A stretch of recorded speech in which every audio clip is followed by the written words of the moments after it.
Thursday evening வெளியில் snacks வாங்கி கொடுக்கறத அவாய்ட் பண்ண ஆரம்பிச்சதுலேருந்து டெய்லி என்ன சமையல் செய்யுதுன்னு யோசிக்கிறதோட என்ன ஸ்நாக்ஸ் செய்யுதுன்னு யோசிக்கிறது தான் பெரிய வேலையாக இருக்குது. அதுவும் இந்த ஸ்கூல்லேருந்து வந்தோடனே ஃபோனெல்லாம் பார்க்கும்போது நிறைய இந்த ஃபுட் வ்ளாக்லாம் பார்க்குறாங்களா, அப்போ நல்லா இந்த மாதிரி ஃப்ரைடாக சாப்பிடணுன்னு தான் ஆசைப்பட்றாங்க.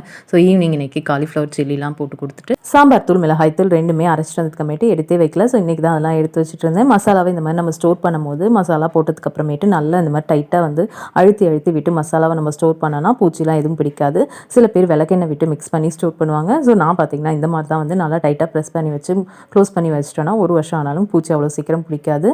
நைட்டு இட்லியும் சன்னா குழம்பும் தான் வந்து பண்ணியிருந்தேன். சன்னா குழம்புக்கு வானலில் எண்ணெய் விட்டுட்டு பட்டை கிராம்பு பேலீஃப்லாம் சேர்த்ததுக்கப்புறமேட்டு ஒரு பெரிய வெங்காயம் இஞ்சி பூண்டு துருணல் சேர்த்துட்டு 2 தக்காளி அதோட மிளகாய்த்தூள் மல்லித்தூள் மஞ்சத்தூள்லாம் சேர்த்துட்டு அது நல்லா எண்ணெய் பிரிஞ்சு வந்ததுக்குமேட்டு வந்து சுண்டலில் பாதி முழுசாக சேர்த்துட்டு மீதி வந்து அரைச்சி சேர்த்துக்கிட்டு தேங்காயெல்லாம் எதுவும் சேர்க்கல, வெறும் சுண்டல் மட்டும் அரைச்சி சேர்த்துட்டேன். கடைசியாக கொத்தமல்லி தலை தூவி இறக்குனா சூப்பராக இருக்கும் தோசை இட்லி சப்பாத்தி எல்லாத்துக்குமே.